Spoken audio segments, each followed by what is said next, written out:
Happy New Year officially, and thank you for wading through the traffic to be here. We know how Lagos can be on a working day, so we really appreciate your presence. So we are starting because we cannot continue to delay anyone. Time is business. So we'll start by taking national anthem. You just sing along.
Thank you. Take your seat. God bless Nigeria.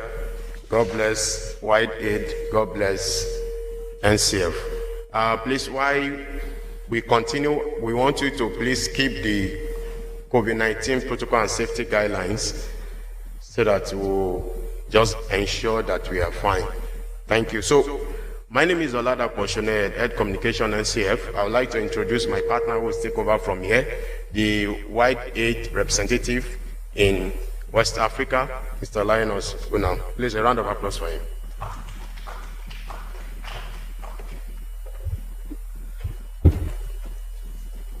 Good morning, everyone. Yeah, thank you so much for making our time to attend this event. We are highly honored by your presence. I want to introduce the special guests that are with us in this program, starting with Peter Knight, WildAid CEO, who is joining us from the United States.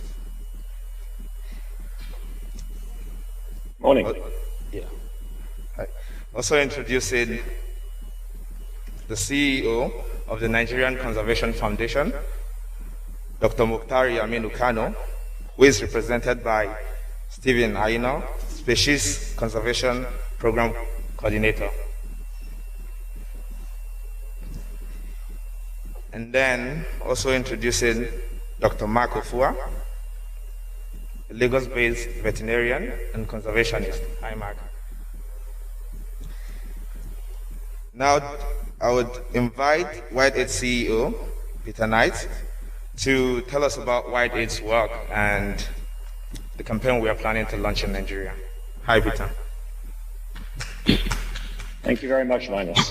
And I'm very sorry I can't be there in person. Obviously, COVID-19 has changed the world and how we do things. I do hope to come to Nigeria as soon as the health situation permits. We're all in lockdown here in the United States right now, as I'm sure you're having major impacts over there too. WildAid is an international conservation organization based out of San Francisco in the United States. And we focus on public awareness and changing attitudes towards wildlife and wildlife products. We work all over the world. We work particularly with media and with governments, and we've been primarily working on trying to reduce the demand for endangered species products and also increase the support for conservation on the ground. So I'd just like to show you now a short video to introduce that work to you.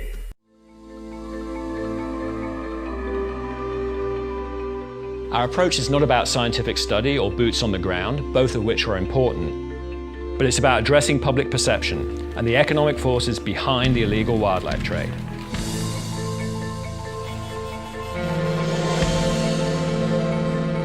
While everyone else was focusing on the supply side, we dared to ask, what if you can reduce the demand for these products?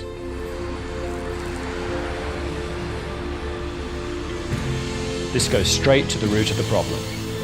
This is a pangolin. This endangered animal is largely overlooked, but in fact is the most trafficked mammal in the world.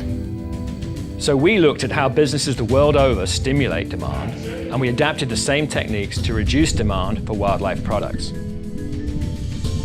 Just as companies use high-profile spokespeople to promote their products, we have more than 300 global and local icons as ambassadors around the world, including China, 没有买卖就没有杀害。 Vietnam, Nói không với ngà voi. and the United States. Some people call this a souvenir. We use all the standard advertising techniques, Send me a selfie instead. from award-winning 30-second messages Master the panda kung fu move of saying, "No way!" to full-length documentaries, to massive billboard and social media campaigns. Because we have high-quality materials, major star power behind us, and we're not asking people for money in our messages, we've been able to leverage more than $1 billion of donated media space, mostly in China, over $200 million a year.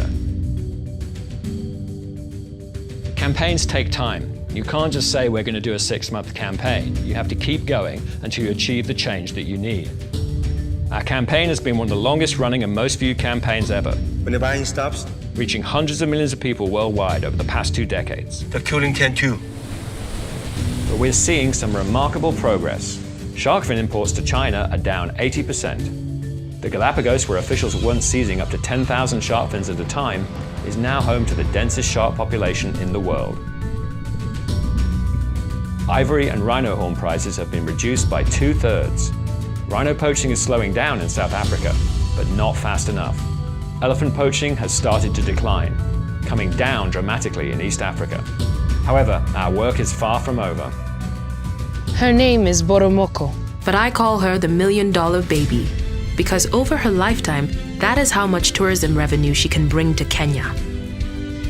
As we continue working on eliminating demand, we're now using the same model to get much broader public and political support for conservation in Africa, the last stand for so much of the world's iconic wildlife. So let's all sing the same song. Stand up for our wildlife. And we're ambassadors of WildAid. Africans are speaking out and showing their support for protecting their wildlife and their national parks. So we're leveraging media space on a massive scale and are currently the only conservation charity to have a 100% 4-star rating with Watchdog Charity Navigator. We need your help more than ever. Join us in fighting to protect our incredible wildlife. Because poaching steals from us all. To learn more, visit wildaid.org. Thank you. So this work has become even more pressing right now. Many of you will be aware that over 75% of new diseases are believed to originate in animals. And a particular risk is wild animals from remote areas that were potentially closed to human exploitation, have been opened up through deforestation or habitat change. And so in recent years, we've seen a series of very serious disease outbreaks related from wildlife. HIV/AIDS came from monkeys to chimpanzees via the bushmeat trade to human beings. More recently, Ebola has been linked from primates passing on to human beings. And SARS was from horseshoe bats going to civet cats through wildlife markets and then to human beings. Now, with COVID-19, it has not been established the exact form of transmission, but it does seem likely that it originated in horseshoe bats, and some scientists have postulated that the pangolins, which are heavily traded illegally in Nigeria, may have been the vector species from horseshoe bats to human beings.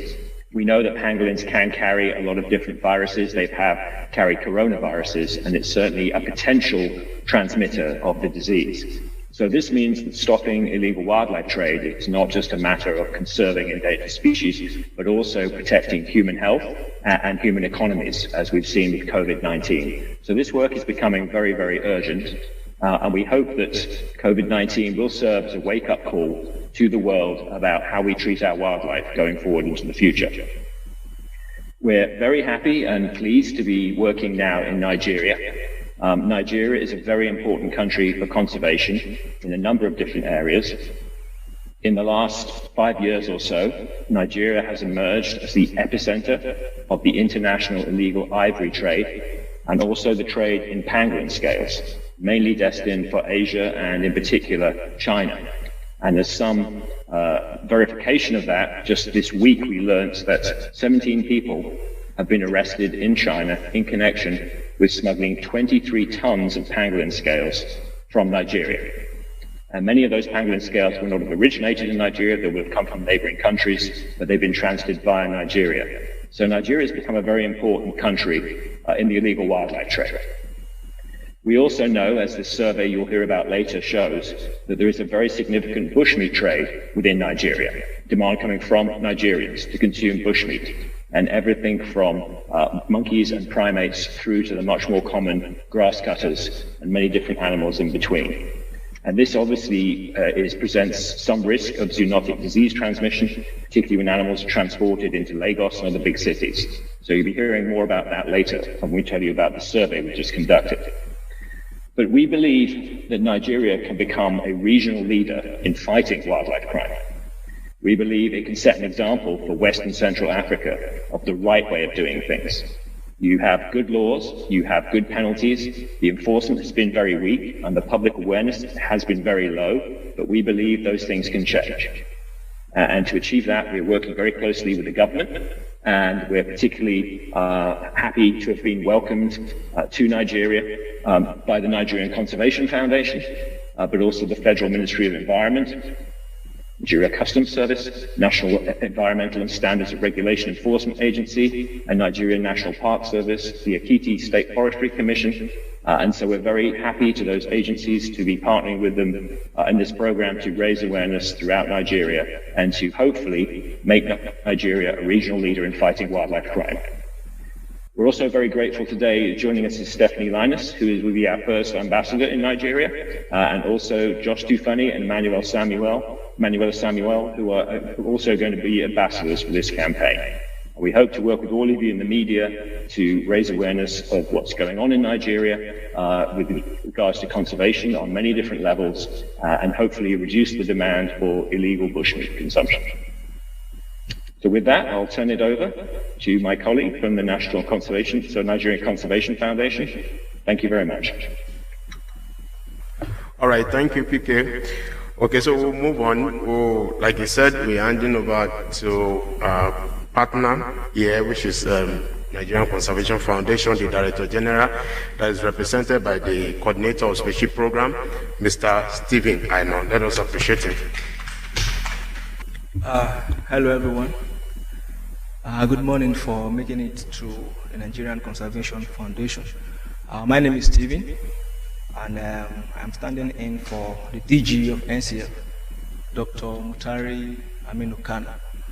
I want to thank WildAid for choosing the Nigerian Conservation Foundation as a WildAid partner in the struggle or in the battle towards combating illegal wildlife trade in Nigeria.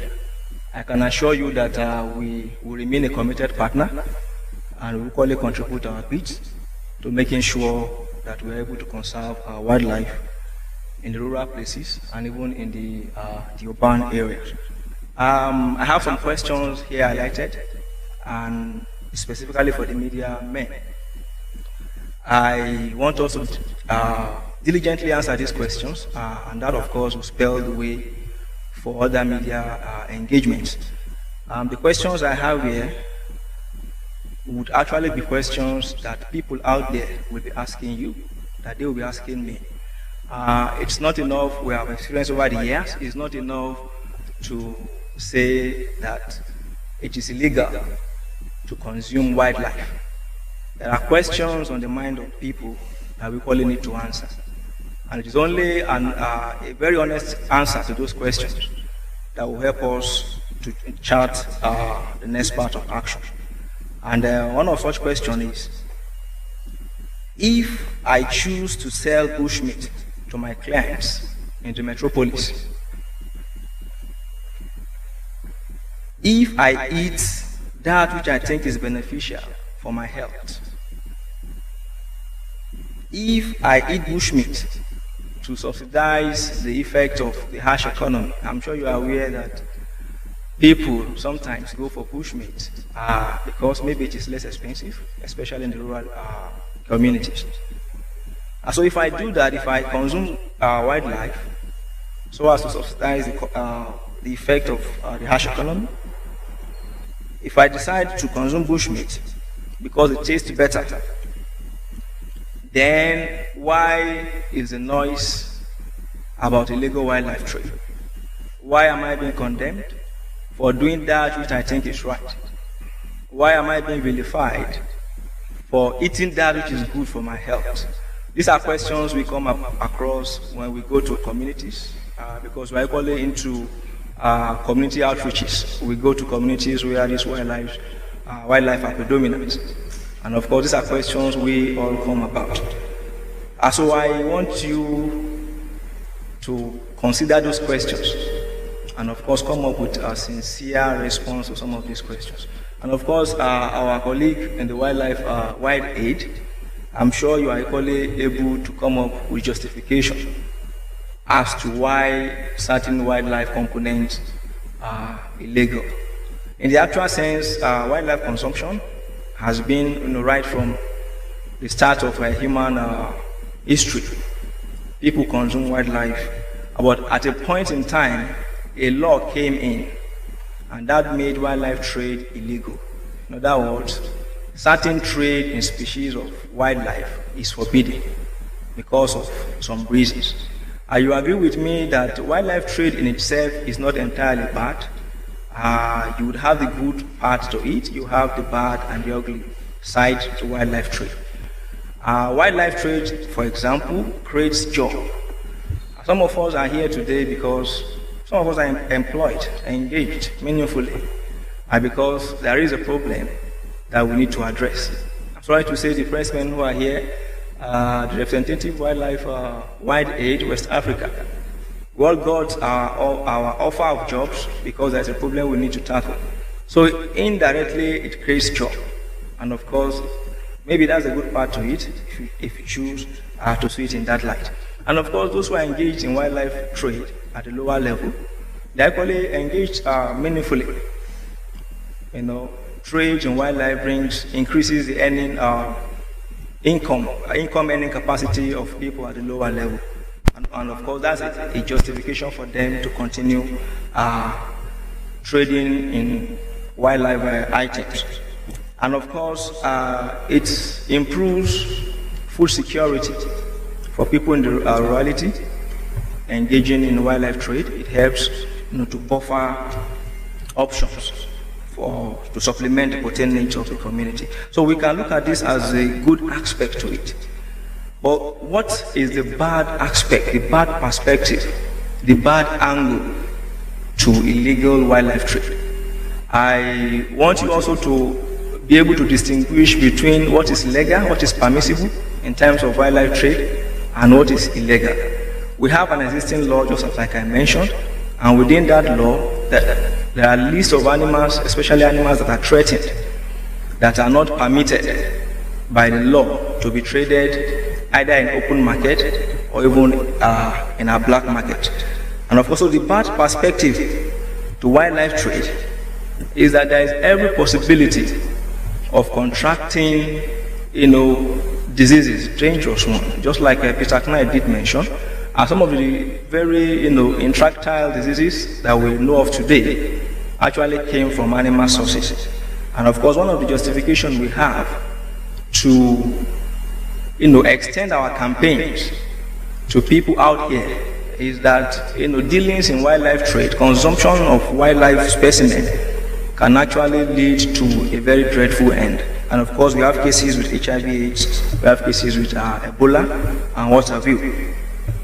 Then, of course, another bad dimension to wildlife trade, and of course, more reason why we should regulate the trade, is that at the current level of exploitation, the trade itself is not sustainable. For those who are Christians, Luke 14:28, it says that, which of you intending to build a house will not sit first and count the cost, and of course see whether you have sufficient to finish it. At the level at which wildlife is being hunted, at the levels at which they have been trapped from the wild, there is every possibility that the next few years from now, those animals that are predominant in the market will no longer be available. So you want to ask yourself, why do I engage in a venture that is in itself not sustainable? So we want to take this sustainability message to the audience, that at the rate at which our animals are being consumed, there is every tendency that these animals will no longer be there tomorrow to service your demand. All right? And then the ugly side to wildlife trade is that which is connected with extinction. In other words, total eradication of that species in a given geographic area. And what then happens when these animals are pushed into extinction? It means that the ecological services rendered by these animals are our non-human counterparts in the wild. And of course, one way or the other, we benefit each other because they are specialized functions they carry out within the ecosystem itself that we as humans are unable to perform. So we need them to proceed with these functions so that the earth itself can exist in a state of equilibrium. Just like we have our trees, that gives us oxygen and of course takes back our carbon dioxide. So these animals also are serviceable in terms of the services they render to us as humans. So if I have not said anything so far, I'm leaving you with options on how to proceed with the media campaign. Because one, we need to reduce the population of those who are involved in bushmeat consumption.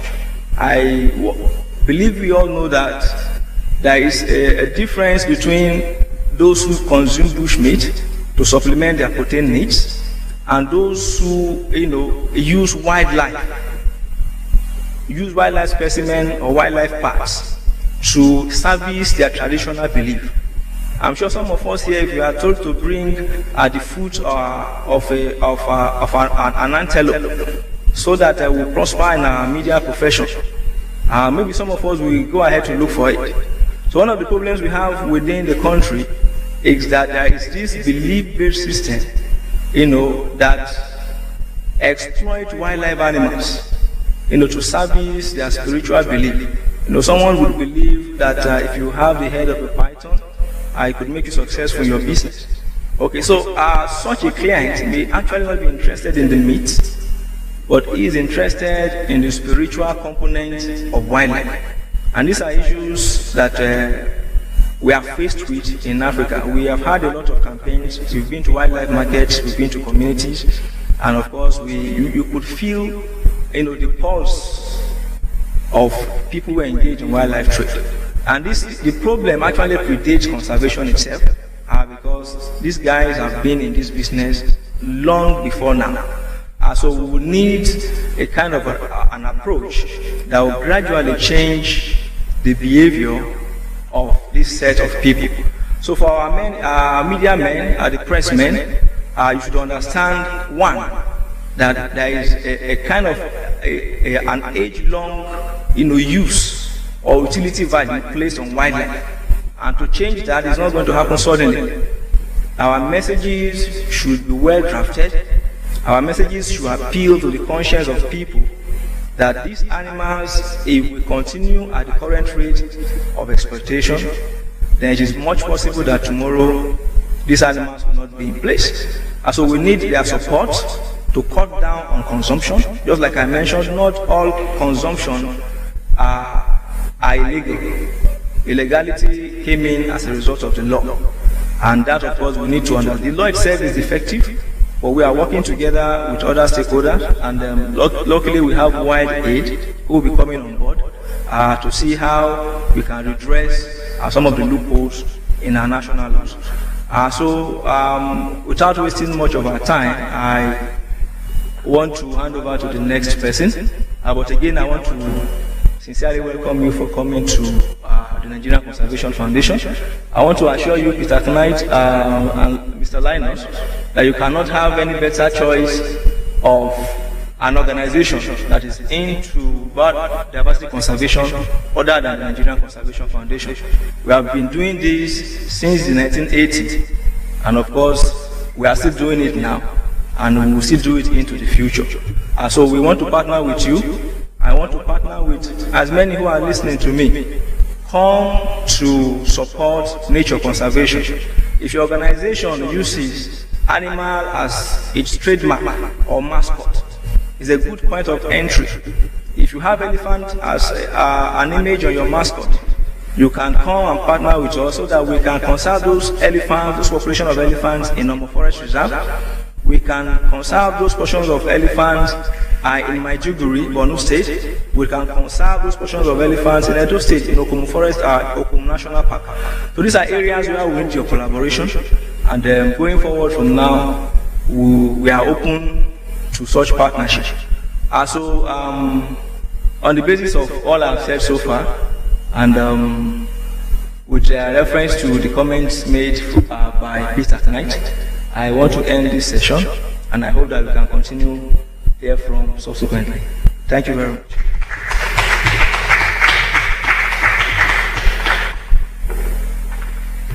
All right, I want us to appreciate Mr. Stephen Aino, who has represented Dr. Mutari Abenukano. Let us appreciate him. Thank you for that wonderful speech. It's really a chat to us, and I believe that the media is ready. They're ready carving the aspect they are going to be delivering the message. All right, so we'll move on. We want to unveil a campaign ambassador that will help us push this message further. We know that if you really want to make something big and you want people to believe it easily, apart from using the media platform, you also have to the part of entertainment. You have to go into the entertainment industry, and by the time you enter the entertainment industry, you can be sure that that message will be in every home, just like the way the media do. And so this person has been an actress for years, a filmmaker, producer, director, known in Nigeria, known internationally. She has won more than 100, she has appeared in more than 100 films, and she has won several awards in Nigeria, USA, and everywhere all over the world. Known for her excellent performance in movie industry, and she's been doing incredibly well in this industry. And we are delighted to have our partner with us as a campaign ambassador for Bushmeat consumption reduction in Nigeria. And there's no other person than Stephanie Linus. A round of applause, please. So we'll have her make a speech as we continue. Stephanie, can we have you? All right. Yes, good morning everyone. I stand on existing protocols, and I greatly apologize that, well, with the whole condition, what is happening in our world right now, I sincerely could not be there live, but I really appreciate and I'm so thankful for WildAid for choosing me to make me an ambassador to help further this cause that is so troubling in our society. You know, the health of our environment should be of concern to all of us. In Nigeria, we have incredible wildlife heritage, and yet I was shocked to discover that our country has fewer than 50 lions, 100 gorillas, and 500 elephants surviving. But also equally proud to know that we've got species that are unique to this region, like the Cross River gorillas, the Nigerian Cameroon chimpanzee, and West African lions. Do you know we have like several national parks, wildlife sanctuaries, game reserves where these wildlife live and where we can actually go there? And I know a lot of us has not even been there. So there's a whole lot of education that needs to go in that part. And I'm totally looking forward to exploring all of that. In December, the federal government even announced the creation of 10 additional national parks. But most Nigerians have never stepped foot in them. And I want to include part of Nigeria and part of our traditions that are custom of spiritual beliefs, and I will need to start treating them like that. Because protecting wildlife is not just a conservation problem, but all of our problems. And we heard today in great and compelling details the growing consumption of bushmeat in our cities is due to our wildlife. our economy and our people, and also requested that we all need to take immediately to stop such destructive behavior. So I urge all Nigerians to join me to take time to understand what is at stake, not just for our health and environment, but also for our identity and reputation.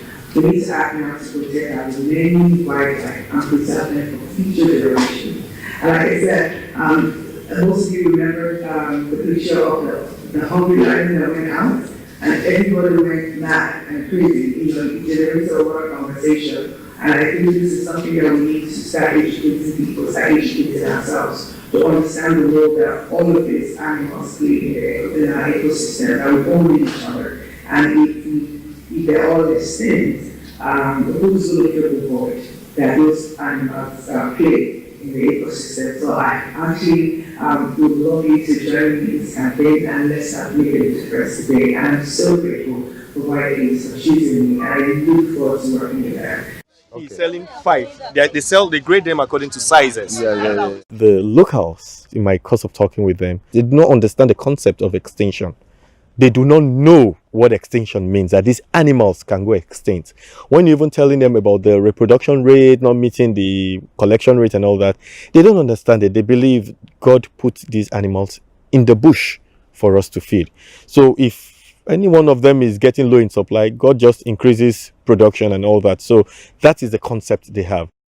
It's not sustainable, it's not legal, and there are countless risks with diseases with this thing as well. You don't know how the animal was killed before it ends up on your plate.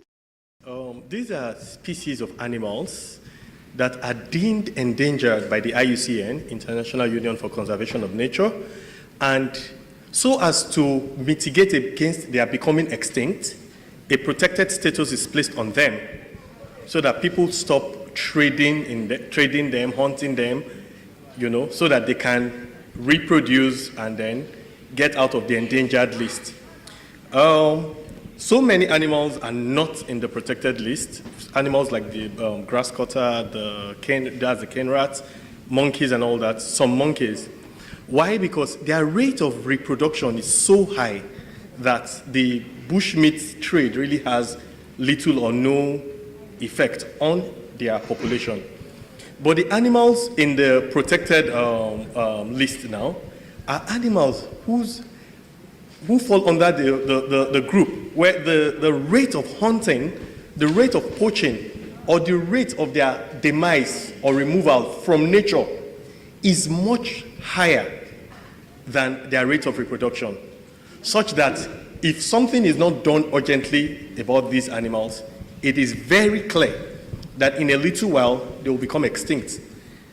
Sadly, we have some animals that have already become extinct. The northern white rhino, I think it's just remaining about 1 or 2 individuals in the whole world. Now, what protected species do we have in Nigeria? So many of them. The elephants, the chimpanzees. We have some aquatic animals too, the manatees, dolphins, the pangolins, which is my passion, my area of passion. Now, I started by saying the word or the term protected species in Nigeria is a paradox, because the only thing protected about them is that name, protected species. They are not protected in this country.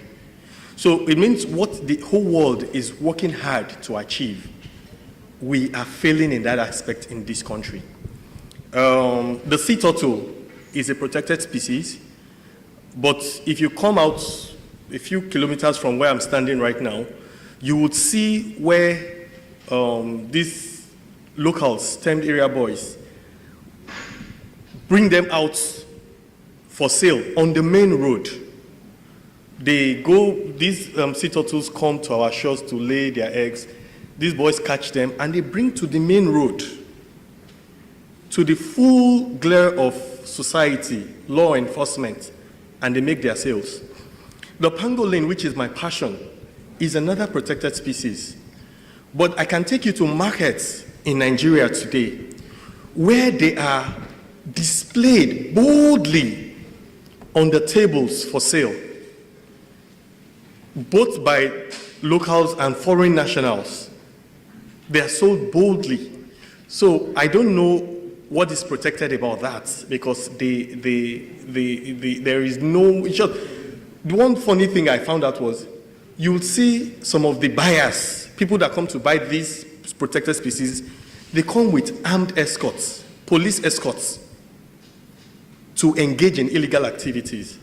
So the term protected is only nomenclature in Nigeria, and we need to do something like that about that. Now, in the course of my work, I go about telling these traders, hunters, about these species and why we need to protect them. And the question they ask is, why do we need to protect these species? The representative of the NCF director made some salient points. He said, some people use this for food, some trade and all that, and it's a means of livelihood for them. And then you're coming and you're telling them, don't. Why do we really need to protect them? I'll bring you to the WildAid theme. Keep them wild, keep us safe. Something we do not know, something we do not realize often is, in protecting these species, we are actually protecting us. We're protecting ourselves. Yes, I am enthusiastic about wildlife. I'm enthusiastic about animals. I see every life as sacrosanct. But I am aware that beyond my emotions, beyond my just feeling sorry for these animals that are killed and eaten without any thoughts for them, there is also a function in protecting humans. We are very, very aware of what Ebola is doing, what Ebola did and what it's doing currently, and how it is a scourge. Let's not even go too far. Looking at the pressmen sitting here today, almost everybody is on nose mask. We all are on nose mask. Why? Because of the coronavirus scourge that is currently plaguing the whole world. And you heard the CEO of WildAid, when he made the connect, of the coronavirus to animals. So really, when we say protect wildlife, we're actually saying protect us.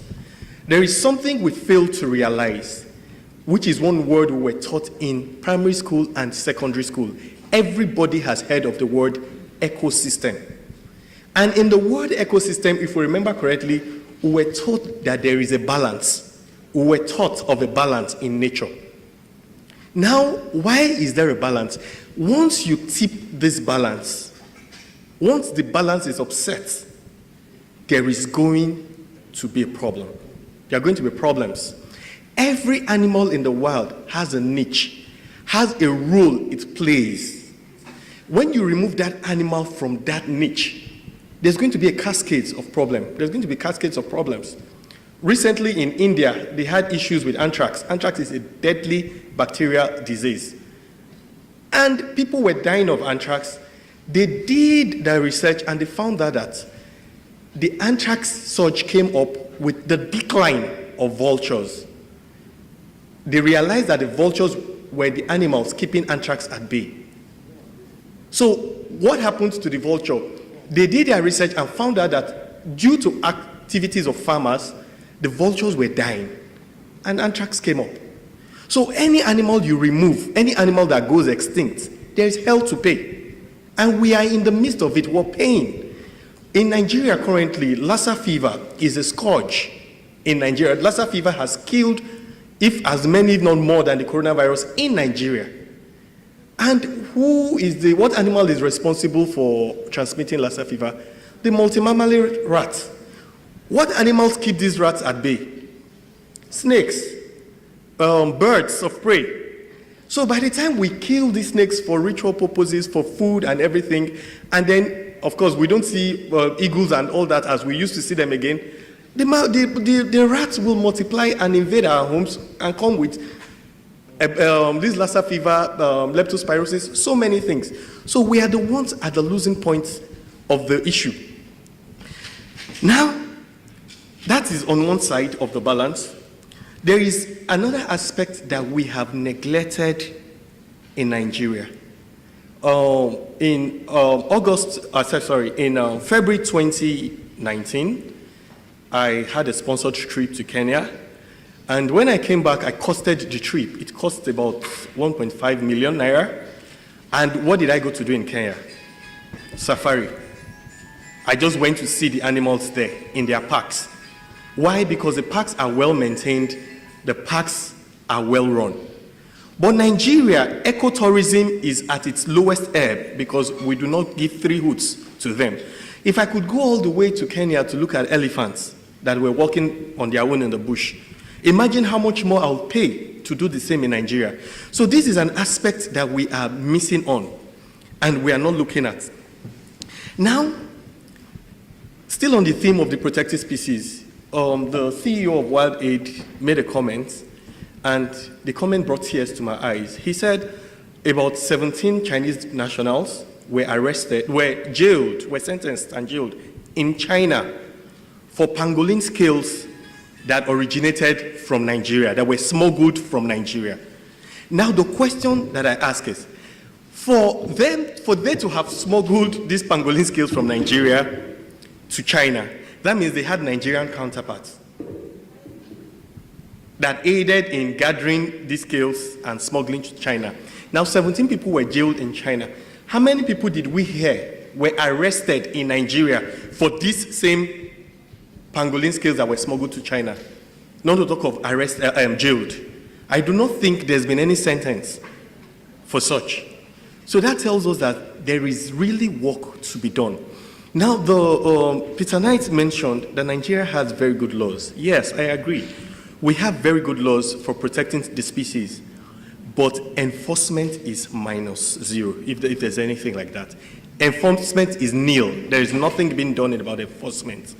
In short, those of us who are at the forefront, I am a wildlife enthusiast, and I push myself to do what I do in saving, rehabilitating, and releasing of wildlife.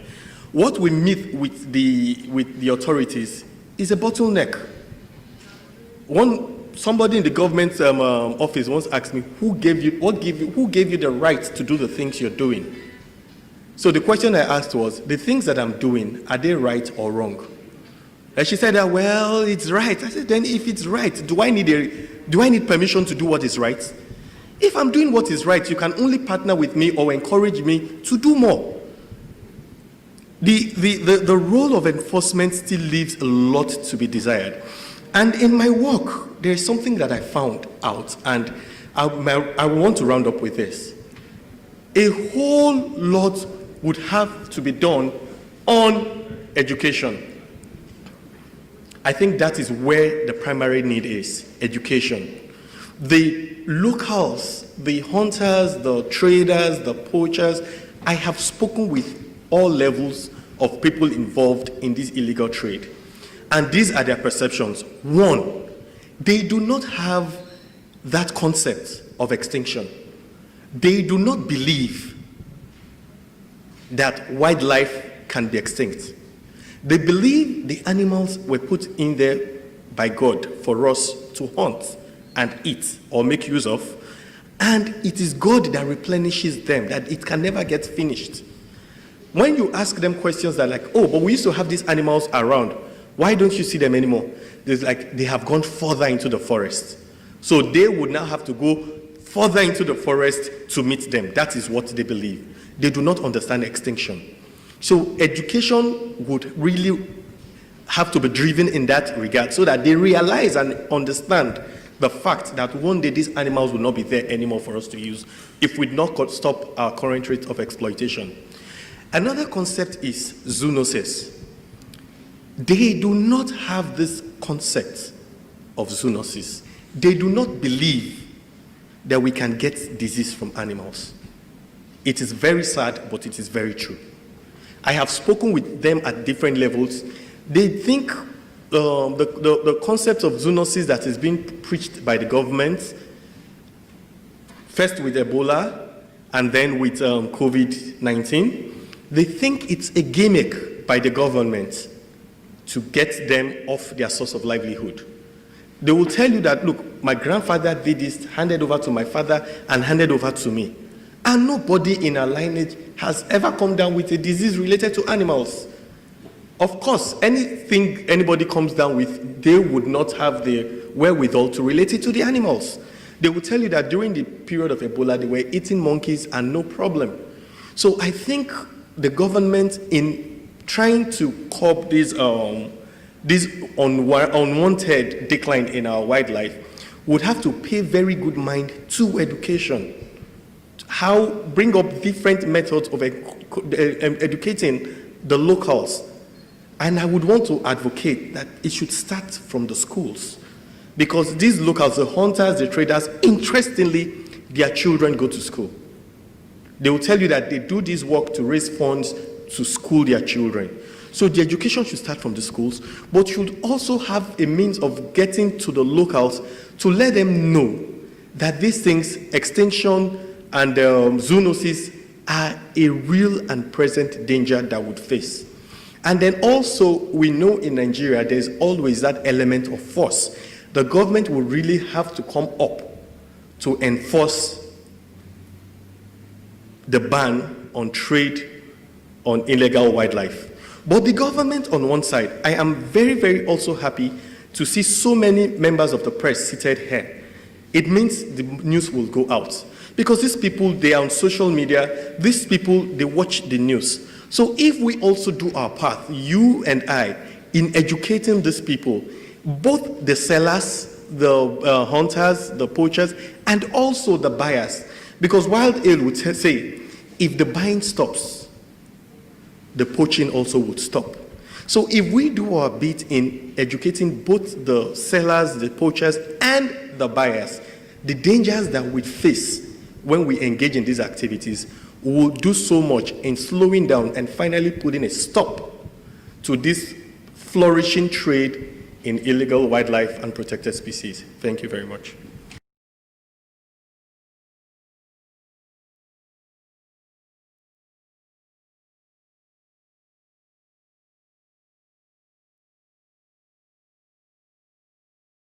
Commissioned GlobeScan to conduct a survey for us in 4 major cities in Nigeria. And the major aim for conducting this survey is to be able to generate sufficient and reliable data on the attitudes, the awareness, the preferences, and the reservation of the general public in the 4 major cities we surveyed.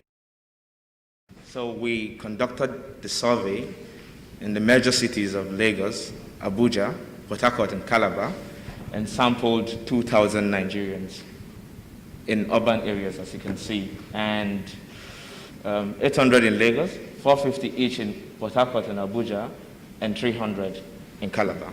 I present to you the key findings now.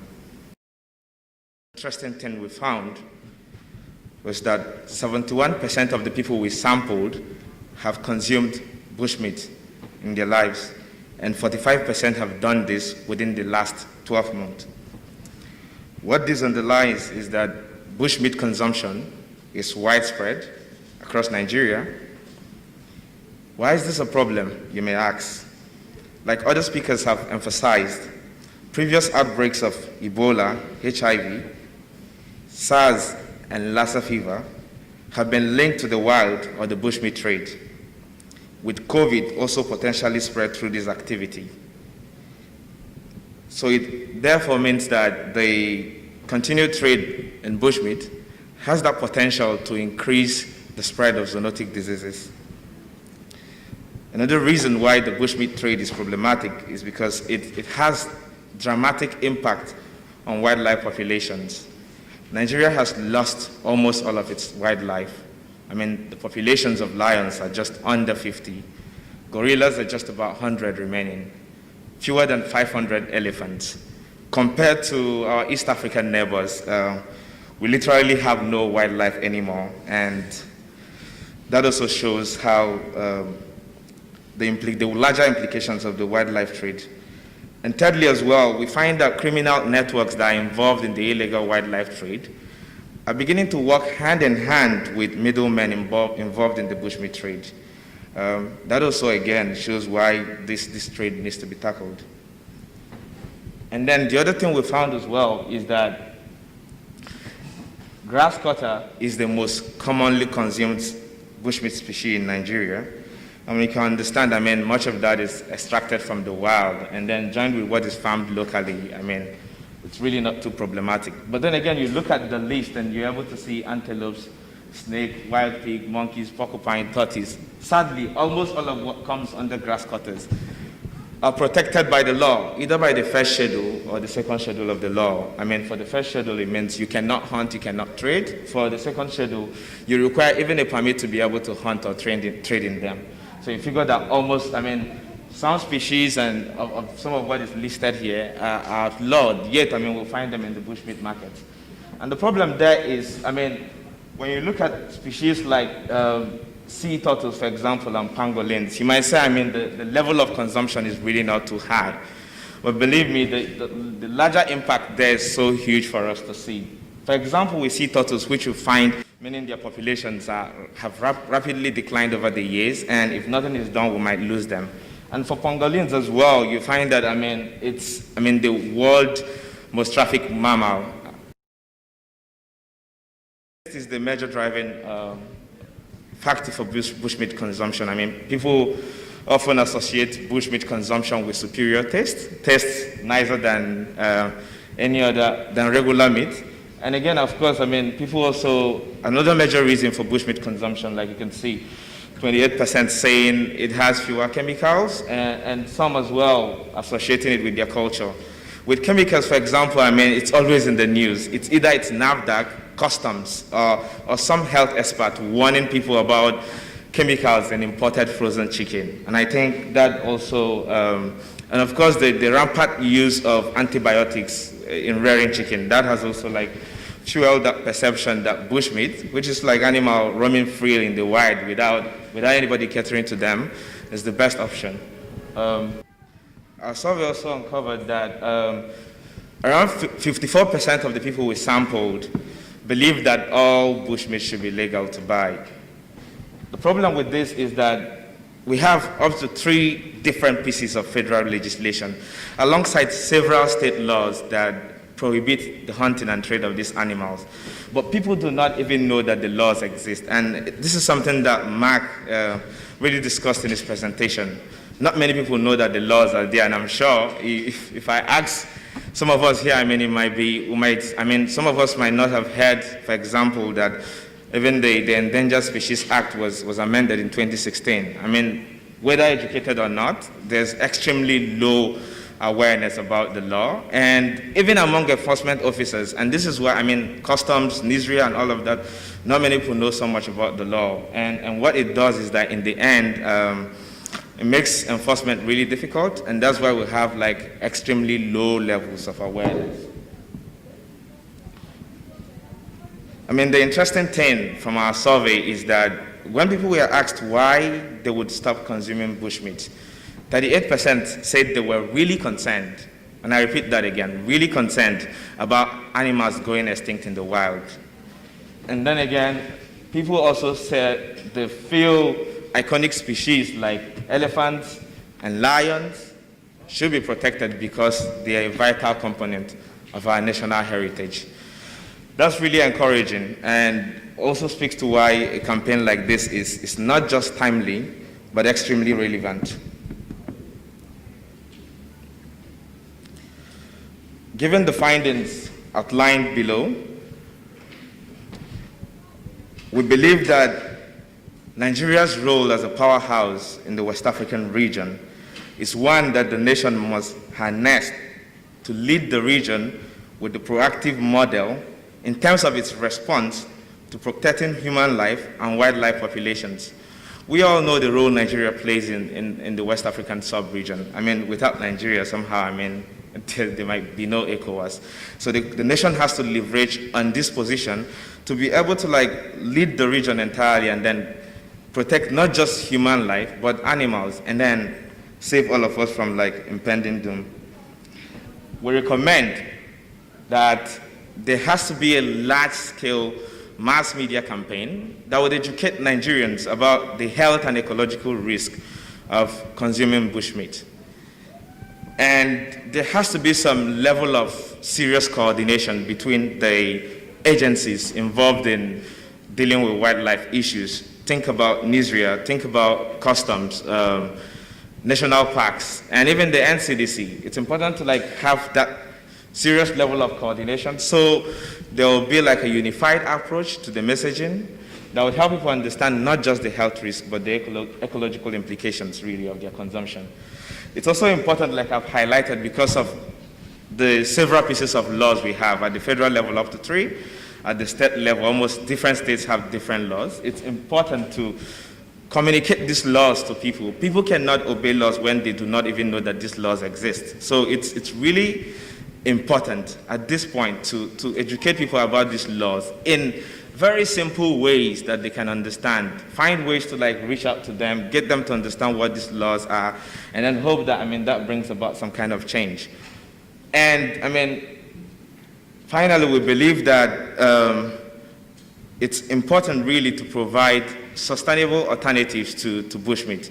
One thing our survey found is that almost 98% of the people we sampled told us they knew alternatives like fish and chicken exist. And just 2% said they weren't aware. And that's really a very significant result. But the problem is, all of us in this hall know, local production, not just for chicken, not just for fish, but the entire agriculture sector is usually not able to meet local demand. Most of our chicken is usually imported through the land borders from Benin Republic. And you can see what happened during the border closure. The prices of chicken rose dramatically because people were not able to get imports into the country anymore. So we highly recommend a transformation of the chicken and the fish industry in a sustainable way to make sure that we are not just only able to meet demand, but also provide alternative to traders. Thank you so much for listening.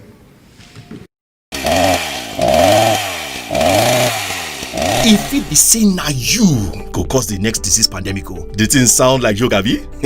You sabi say how we take protect forest where wild animal they live get something to do with how disease they take spread quick. If we scatter the forest where animal they live, as we they cut bush, trees and forest, can they dry water come out for land will be waterland, or do strong head set trap take catch wild animal for food, abi to keep am for house as pet, or to take do juju rituals. All these things they give animal wahala no be small o, and na him they bring disease from animal to human being. We sabi to just they dash am out give anybody anyhow.